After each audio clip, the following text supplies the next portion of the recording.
بسم الله والحمد لله والصلاة والسلام على رسول الله أما بعد. السلام عليكم. We're still busy with kitaabu Siyaam from the book Manhaju Ssalikeen وتوضيح الفقه في الدين of Sheikh Sa'diy rahimahullah. And we started with kitaabu Siyaam and we mentioned the ruling of Siyaam in Sharia, those who Siyaam is wajib upon, when Siyaam becomes wajib, and some of the ruling with regards to how you start the fasting with the niyyah. And we spoke about those people who it is permissible for them or there is a rukhsa for them not to fast. So the last discussion we had was about وَالْمَرِيض الَّذِي يَتَضَرَّرْ بِالصَّوْمِ وَالْمُسَافِرِ لَهُمَا الْفِطْرُ وَالصِّيَامِ, where the ill person, the one who is sick and he's having the fasting is harmful for him, and the musafir, then they can make fitr, meaning that stay without fasting, or they can fast.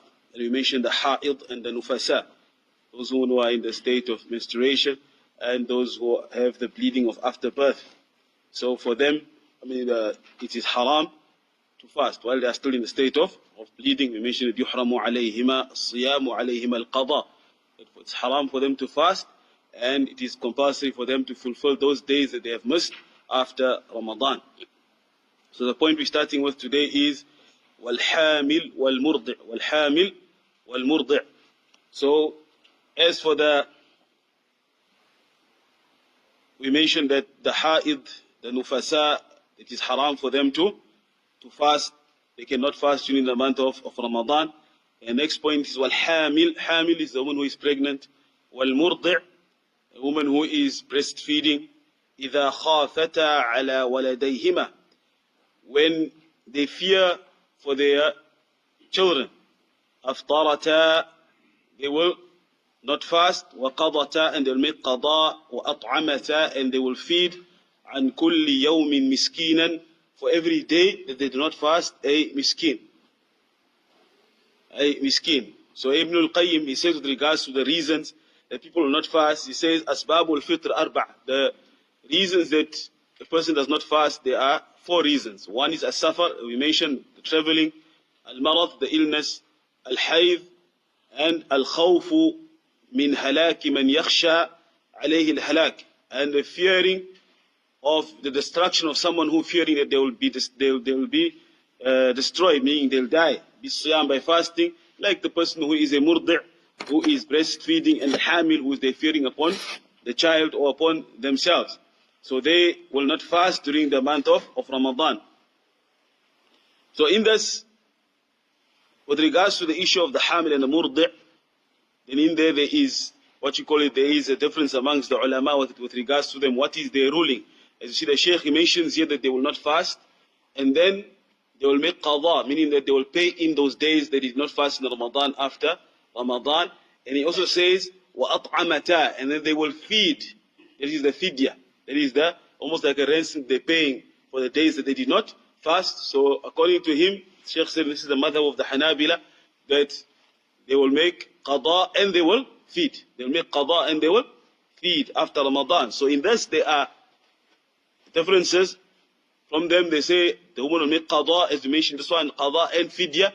And the other is they'll only make qada and there'll be no fidya. They'll make qada, meaning they'll pay the day after Ramadan, but they will not have to make any fidya for that.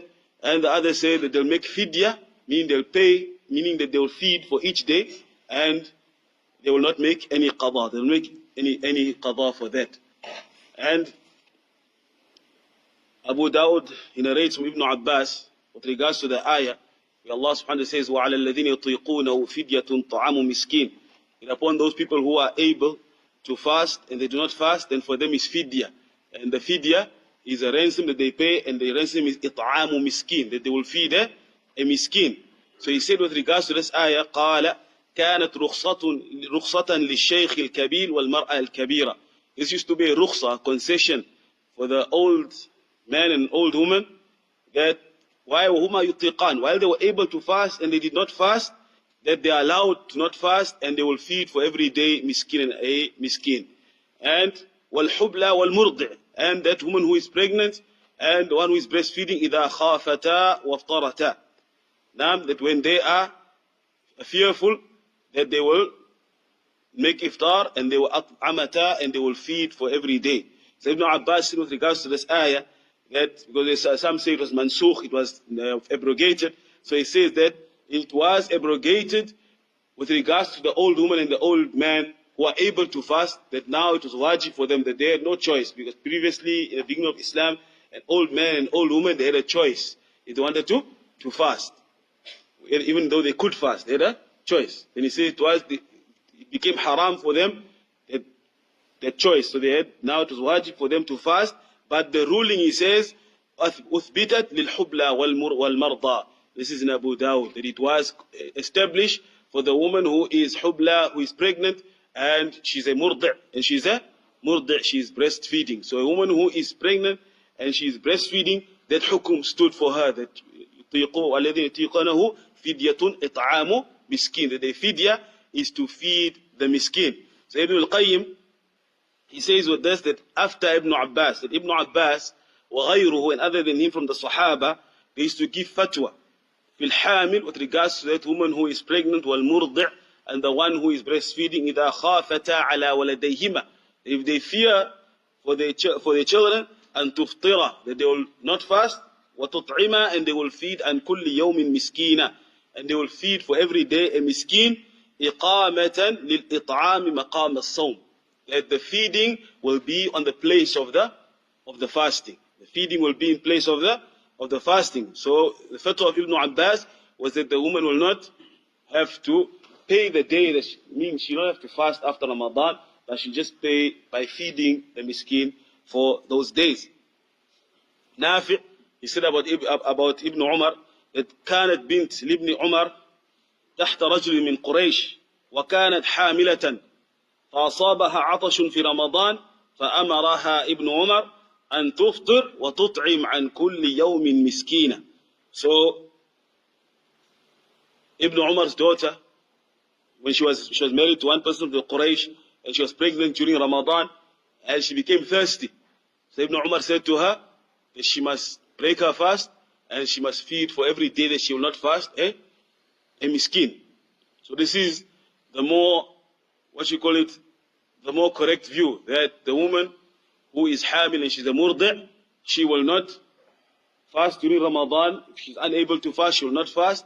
And then after Ramadan, or whenever, she will feed for each day that she will not fast, she will feed a miskin. She does not have to fast for those days. She doesn't have to pay qada, meaning that fasting after Ramadan. And this narration of Ibn Umar with his daughter was in Dar Qutni, you find it as Sahih, Sheikh al-Albani mentioned in Irwa'ul Ghalil. And that fatwa is the fatwa of Sheikh al-Albani, that the woman will not make qada, but she will make fidya, pay fidya, if she is a murdi' or she is hamil.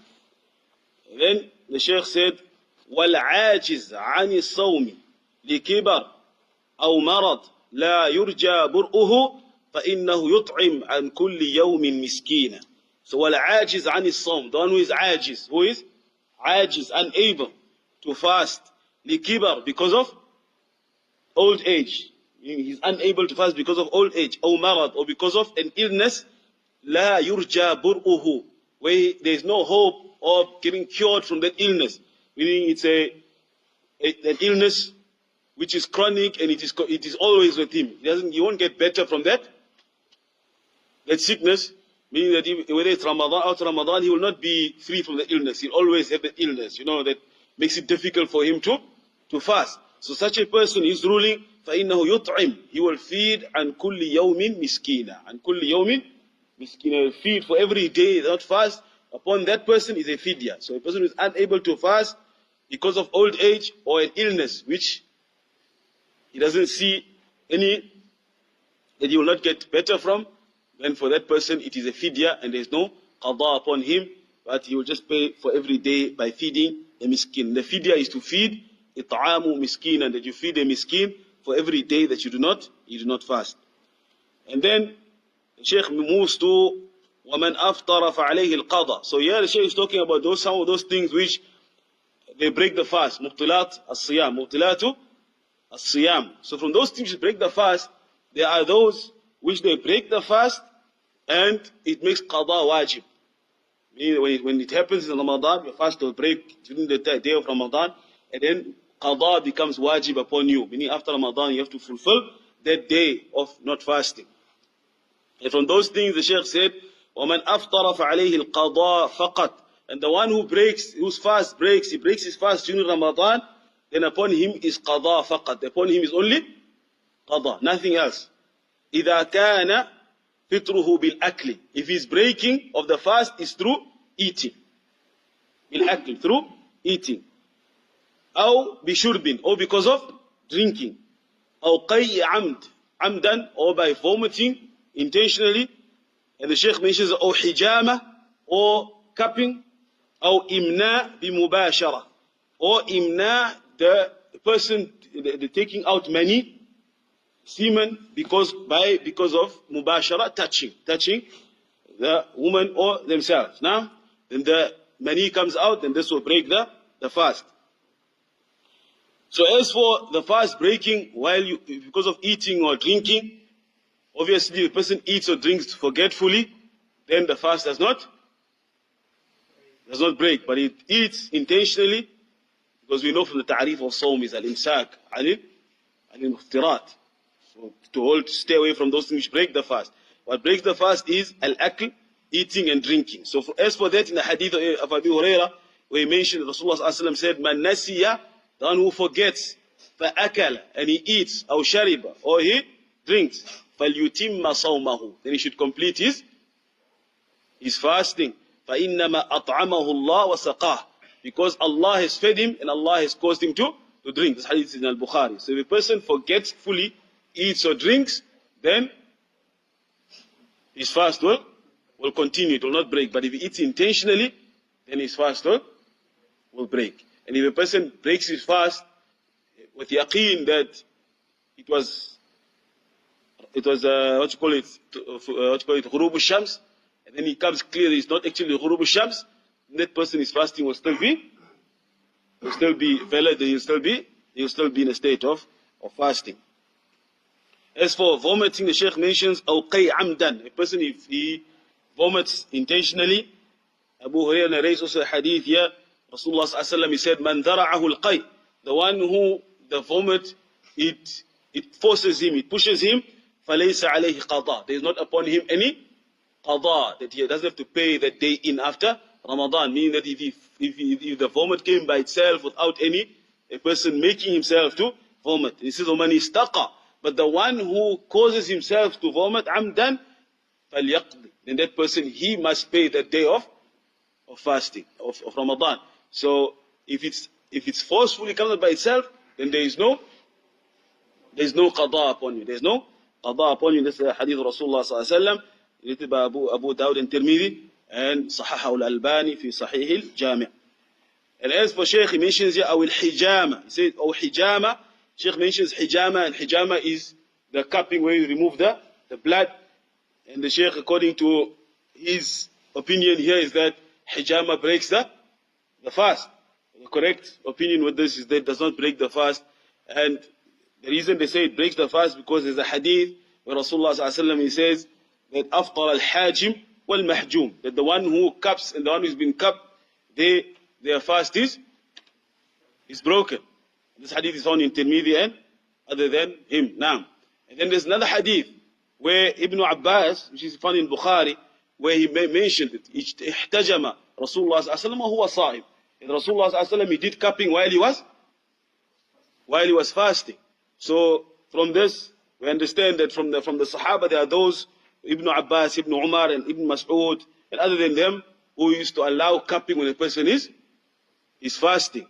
They allowed cupping because Rasulullah did it while he was fasting. But we understand that it is makruh for someone who will become weak because of removing blood while he is fasting. And from there, the ulama, they say also a person giving out blood, meaning blood, what a person goes to give donation while he's fasting, then there is no issue with that, to go and do blood donation. The only time it will become makruh for you to do that is if by removing blood you'll become weak. Then you do not do that during the days of of Ramadan. But other than that, it being haram, then it is not haram, it will not break the fast. As for imna bimubashara, as for imna, and the mani coming out, if the mani comes out, the semen comes out from a person having a wet dream, he's sleeping, and the mani comes out, this does not break the fast. If a person, the mani comes out just without any mubashara, without any touching or anything, even if it's by thinking, and the mani comes out, still the fast will not be broken. The fast will be broken if the mani comes out because of mubashara.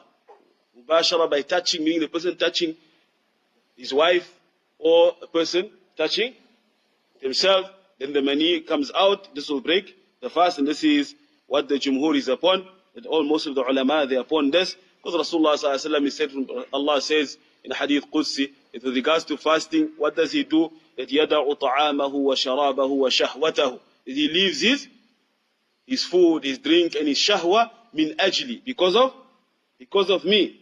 And that shahwa is when a person removes the mani, this is from shahwa. As Rasulullah ﷺ, he said in the hadith, when he told the Sahaba rada anhum, that fi bud'i ahadikum sadaq, that when a person he goes to his wife and fulfill his need, then he gets the ajr, like if he is giving sadaq. And Rasulullah ﷺ said, ayati ahaduna shahwatahu, and if some of us go to to his desire, his shahwa, وَيَكُونُ لَهُ أَجْرٍ, and then there will be ajr for him in his shahwa. So the shahwa is the person fulfilling his desire for him to.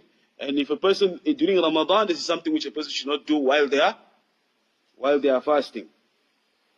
And then there are those things, only one thing breaks the fast, and then there will be kafara with that, breaking the fast, and then there is kafara. Kafara means a person pays an atonement for that, breaking the fast, like that is jima'. When a person has intercourse while he's fasting during the month of Ramadan, then there will be kafara for that, and there will not be, there will not be qada, but there will be kafara. It is an atonement for that, for having jima' while a person was fasting. And there is no other thing that a person, if he intentionally, for example, during Ramadan, a person intentionally doesn't fast. He doesn't. He just decides that today I'm not fasting. Then upon him is only, what's upon him? Only qada. He is sinful, there's upon him tawbah and qada. There is no kafara on him. There is no kafara, or as it is in some of the ulama, they said that, but that is an incorrect opinion, because the qiyas of that is upon the siyam. And according to the sharia, only siyam came, only jima' is the only thing that came that said that there is a kafara if you do that during the days of Ramadan. And this is from the hadith of Abu Hurairah radiyallahu anhu, where he said, بينما نحن جلوس عند النبي صلى الله عليه وسلم, while we were sitting with Rasulullah صلى الله عليه وسلم, إذ جاءه رجل فقال يا رسول الله هلكت. That a man came to him while he was sitting, he said to Rasulullah صلى الله عليه وسلم, هلكت, that I'm destroyed. قال ما لك, he said to him that what is wrong? قال وقعت على امرأتي وأنا صائم. He said, I went to my wife while I was fasting. You need to fulfill the desires. فقال رسول الله صلى الله عليه وسلم وهل تجد رقبة تعتقها, do you have a slave that you can free? فقال لا, then he said, I don't have. فقال فهل تستطيع أن تصوم شهرين متتابعين, that are you able to fast 2 consecutive months? فقال لا. فقال فهل تجد إطعام 60 مسكينة, that are you able to feed 60 miskin, 60 poor people? So the kafara is in the hadith which is mentioned by Abu Hurairah radiyallahu anhu, is that the first thing is to free a slave. Person does not have a slave, فَإِن لَمْ يَجِدْ, if he does not have a slave, فَصِيَامُ شَهْرَيْنِ مُتَتَابِعَيْنِ, then it is to fast 2 consecutive months. فَإِن لَمْ يَسْتَطِعْ, and if he cannot do that, then he must feed 60 poor people. So that is the kafara, in that order that it is It's not a choice, but it's like it comes in degrees, in levels. Meaning that this one first, you can't do that, then you move to the next one. You cannot do that, then to the next one. You don't choose which one you want to do. So first, and if a person he does this during the days of Ramadan, and then this will be his condition that he must pay this kafara. In the hadith, the Sahabi, after a while, some sadaqah came to Rasulullah sallallahu alaihi wasallam, and he called him and he said to him, "Right, take the sadaqah and go and pay your kafara. Go and pay your kafara." He asked Rasulullah sallallahu alaihi wasallam, "Ala afqar minni?" Someone more poor than me. And he said, Rasulullah, I don't find bayna labatayn, between the two mountains, meaning mountains of Medina, I don't find anyone more poor than my family. Then Rasulullah, he laughed and he told him, okay, take it for your family. So a person, he couldn't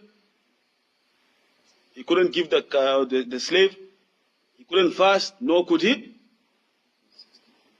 feed the poor people. So all what was upon him was just tawbah, that he seeks forgiveness from Allah subhanahu wa ta'ala. And then we'll stop with that inshallah. And next time we have a dars, I think the last dars will be about those things which do not break the fast.